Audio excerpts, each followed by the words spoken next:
یہ ہے مقبوض بلوچستان۔ آج پیر 15 ستمبر سال 2025 ہے۔ بلوچستان ٹوڈے سے آج کے علاقے خبروں کے ساتھ میں ہوں آپ کا میزبان الیاس بلوچ۔ کولوا میں آپریشن خاتون شدید زخمی، گھر نظر آتش۔ کیج قابض فورسز ہاتھوں 3 نوجوان جبریل لاپتہ، بے سمہ سے لاپتہ شخص کی نعش برآمد۔ بلوچ یکجہتی کمیٹی۔ کلات مونچر سے قابض پاکستانی فورسز نے 7 افراد کو حراست میں لے کر جبریل لاپتہ کر دیا ہے، تاہم تفصیلات نہیں آ سکے ہیں۔ پنجگور مسلح افراد نے ایک نوجوان کو اغوا کر لیا۔ زیارت مغوی اسسٹنٹ کمشنر اور اس کے بیٹے کا ویڈیو وائرل، حکومت سے اغوا کاروں کے مطالبات پورے کرنے کی اپیل۔ کوئٹہ کے علاقہ سریاب روڈ سے ایک مشتبہ شخص کو گرفتار کر کے 2 عدد دسی بم برآمد کر لیے ہیں، پولیس کا دعویٰ۔ کراچی جبریل لاپتہ زاہد علی کے والد بیمار، بازیابی کے لیے 41ویں روز بھی احتجاج جاری رہا، تاہم ایک دن کے لیے احتجاج کو ملتوی کر دیا گیا ہے۔ کوئٹہ مہر گل مری کی جبری گمشدگی کو آج 10 سال مکمل ہونے پر لواحقین کی جانب سے کوئٹہ پریس کلب سامنے احتجاجی مظاہرہ کیا گیا۔ کلات میچر کے علاقہ محمود کو حرام روڈ کے قریب آئی ڈی بم دھماکہ، کوئی نقصان نہیں ہوا۔ کوہلو لاسے میں فائرنگ سے باپ 2 بیٹوں سمیت ہلاک ہو گئے۔ کوہلو 3 بہن بھائیوں سمیت 4 بچے تالاب میں ڈوب کر جاں بحق۔ ہرنائی کوئلہ کان میں مزدور دم گھٹنے سے ہلاک ہوا۔ تربت کے میری کلات ایریا میں نامعلوم چوروں کی فائرنگ سے جاسم ولد عاشق نامی شخص زخمی، چور موٹر سائیکل اور بٹوا چھین کر فرار ہو گئے۔ تفتان بارڈر 2.5 مہینے کی بندش کے بعد کھول دیا گیا۔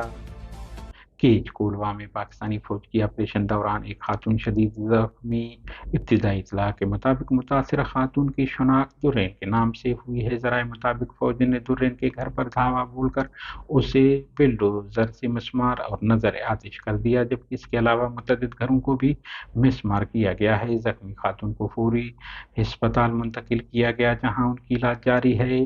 دوسری جانب پاکستانی فورسز کے ترجمان نے دعویٰ کیا ہے کہ کولوا میں بی ایل ایف کے قادر کاکا اور شہزاد نے مقامی آبادی کے درمیان اپنے خفیہ ٹھکانے بنا رکھے تھے، جہاں سے یہ بلوچستان کو خون میں نہلانے، ٹارگٹ کلنگ، بھتہ وصول کرنے اور عام بلوچوں کو ڈیتھ اسکواڈ کا نمائندہ ظاہر کر کے نشانہ بناتے تھے۔ تاہم علاقائی لوگوں نے پاکستانی فورسز کے دعوے کو مسترد کرتے ہوئے کہا ہے کہ فورسز نہتے لوگوں پر جارحیت کر کے گھروں کو مسمار کیا ہے اور علاقے میں فوجی آپریشن سے عام لوگوں کو نشانہ بنایا جا رہا ہے۔ دوسری جانب بی ایل ایف نے تاحال اس بابت وضاحتی بیان جاری نہیں کی ہے۔ تربت بلوچ یکجہتی کمیٹی کے ترجمان نے جاری بیان میں کہا ہے کہ بلیدہ میں ناصر قابض پاکستانی فورسز نے گزشتہ روز 10 بجے کے قریب چھاپہ مار کر 18 سالہ طالب علم شہب، 19 سالہ طالب علم وسیم پسران نصرت اللہ اور 19 سالہ طالب علم عنایت اللہ ولد محمد ساکنان محمد آباد مہناز بلیدہ کو حراست میں لے کر جبری لاپتہ کر دیا ہے۔ ترجمان نے جاری بیان میں کہا ہے کہ بلوچستان لیویز فورس کے ایک لیوی سپاہی مشق گجر کے رہائشی نوید بلوچ ولد عبدالحق کو 7 ستمبر 2025 کو مشق فوجی کیمپ فورسز نے طلب کیا۔ جب وہ حاضر ہوئے تو اسے حراست میں لے کر 3 دن تک قید میں رکھ کر تشدد کا نشانہ بنایا گیا، تاہم 10 ستمبر 2025 کو دوسرے ایک اور شخص کے ہمراہ اس کی گولیوں سے چھلنی نعش بے سمہ واشق سے ملی۔ انہوں نے کہا کہ تشدد زدہ نعشیں بلوچستان میں مسلسل اس طرز ظلم کی نشاندہی کرتے ہیں کہ پاکستانی فورسز ہاتھوں حراست میں لیے گئے افراد کو بعد میں ماورائے عدالت قتل کیا جاتا ہے۔ انہوں نے حکومت اور عالمی انسانی حقوق کے اداروں سے اپیل کی ہے کہ ماورائے قانون بلوچ نسل کشی اور جبری گمشدگیوں کے خاتمے کے لیے ٹھوس قدم اٹھائیں، بلوچ نسل کشی کو روکیں۔